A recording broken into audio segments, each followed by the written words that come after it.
സംസ്ഥാനത്ത് ശമനമില്ലാതെ കൊടുംചൂട് തുടരുന്നതിനിടെ മുഖ്യമന്ത്രി വിളിച്ച ഉന്നതതല യോഗം ചേരുകയാണ്. പാലക്കാട്, തൃശൂർ ജില്ലകളിൽ ഉഷ്ണതരംഗ മുന്നറിയിപ്പിന് പിന്നാലെ ഓറഞ്ച് അലർട്ട് നിലനിൽക്കുകയാണ്. ഇന്ന് 2 പേർക്ക് സൂര്യാതപമേറ്റു. കോട്ടയം വൈക്കം വെച്ചൂരിൽ കനത്ത ചൂടിനെ തുടർന്ന് പശു ചത്തു. വിവരങ്ങളുമായി തിരുവനന്തപുരത്ത് നിന്ന് റിനു ശ്രീധർ ചേരുന്നു. റിനു ശ്രീധർ, കനത്ത ചൂട് തുടരുകയാണ്. കാലാവസ്ഥാ പ്രവചനങ്ങൾ എന്തൊക്കെയാണ്? കാലാവസ്ഥാ നിരീക്ഷണ കേന്ദ്രത്തിന്റെ മുന്നറിയിപ്പുകൾ എന്തൊക്കെയാണ്?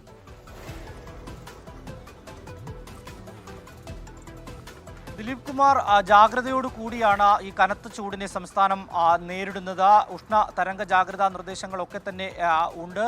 പ്രവചനാതീതമാണ് എന്നുള്ളതാണ് കാലാവസ്ഥാ നിരീക്ഷണ കേന്ദ്രം പോലും മുന്നോട്ട് വെക്കുന്നത്. അതുകൊണ്ട് തന്നെയാണ്, കാരണം സൂര്യാതപവും സൂര്യാഘാതവും ഏൽക്കുന്ന സാഹചര്യം റിപ്പോർട്ട് ചെയ്യുന്നുണ്ട്.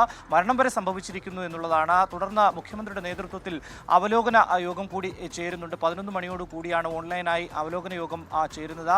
വകുപ്പ് മന്ത്രിമാരും അതുപോലെ തന്നെ ദുരന്ത നിവാരണ അതോറിറ്റി ഉദ്യോഗസ്ഥരടക്കം ഈ യോഗത്തിൽ സംബന്ധിക്കുന്നുണ്ട്. എങ്ങനെ ഈ കനത്ത ചൂടിനെ, വേനലിനെ നേരിടാം എന്നുള്ളത് തന്നെയാണ് ഈ യോഗത്തിൽ പ്രധാനമായും ചർച്ച ഉയരുന്നത്.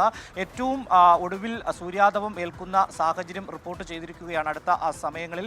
അതുകൊണ്ട് തന്നെ കൂടുതൽ ജാഗ്രതാ നിർദ്ദേശങ്ങൾ മുന്നറിയിപ്പായി നൽകിക്കൊണ്ട്, ബോധവൽക്കരണം നൽകിക്കൊണ്ട് മുന്നോട്ട് പോകുമെന്നുള്ളതാണ്. കാരണം ഈ പകൽ സമയങ്ങളിലെ ജോലികൾ ഉൾപ്പെടെ മാറ്റണം എന്നുള്ളതാണ് ദുരന്ത നിവാരണ അതോറിറ്റി മുന്നോട്ട് വെക്കുന്ന ഒരു സാഹചര്യം. അങ്ങനെ ഒട്ടേറെ മുന്നറിയിപ്പുകൾ നൽകുന്നുണ്ട്. പക്ഷേ അപ്പോഴും സൂര്യാതപം ഏൽക്കുന്ന ഒരു സാഹചര്യം റിപ്പോർട്ട് ചെയ്യുന്നു, സൂര്യാഘാതം ഏൽക്കുന്ന ഒരു സാഹചര്യം റിപ്പോർട്ട് ചെയ്യുന്നു, മരണം വരെ സംഭവിക്കുന്ന ഒരു സാഹചര്യത്തിലേക്ക് പോകുന്നു എന്നുള്ളതാണ്. എന്തായാലും ഇന്നത്തെ അവലോകന യോഗത്തിന് ശേഷം പ്രധാന തീരുമാനങ്ങൾ അല്പസമയത്തിനകം നമുക്ക് നൽകാൻ വേണ്ടി കഴിയും എന്നുള്ളതാണ്. എന്തായാലും പാലക്കാട്, തൃശൂർ ജില്ലകളിൽ ഉഷ്ണതരംഗ മുന്നറിയിപ്പിന് പിന്നാലെ ഓറഞ്ച് അലർട്ട് കൂടി റിപ്പോർട്ട് ചെയ്തിരിക്കുന്ന ഒരു സാഹചര്യം നിലനിൽക്കുകയാണ്. അതിൻ്റെ കൂടി പശ്ചാത്തലത്തിൽ തന്നെയാണ് ഇപ്പോൾ ഉന്നതതല യോഗം ചേർന്നിരിക്കുന്നത്. ഈ വളർത്തു മൃഗങ്ങളടക്കം മരണപ്പെടുന്ന ഒരു സാഹചര്യമാണ് നിലവിൽ, ചത്തുപോകുന്ന ഒരു സാഹചര്യമാണ് നിലവിൽ ഈ ചൂടുമായി ബന്ധപ്പെട്ട് ഉള്ളത്. അതുകൊണ്ട് തന്നെ അതീവ ജാഗ്രതാ നിർദ്ദേശം തന്നെയാണ് ദുരന്ത നിവാരണ അതോറിറ്റി മുന്നറിയിപ്പായി നൽകുന്നത്.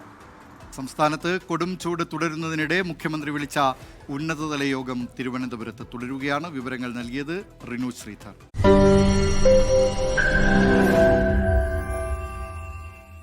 ലോകത്തെവിടെയായാലും ഏത് സമയത്തും 24 വാർത്തകളും ഓഗ്മെന്റഡ് റിയാലിറ്റി പാക്കേജുകളും എക്സ്പ്ലെയിനറുകളും വിശദമായി കാണാൻ ഞങ്ങളുടെ യൂട്യൂബ് ചാനൽ നിങ്ങൾക്ക് സബ്സ്ക്രൈബ് ചെയ്യാം.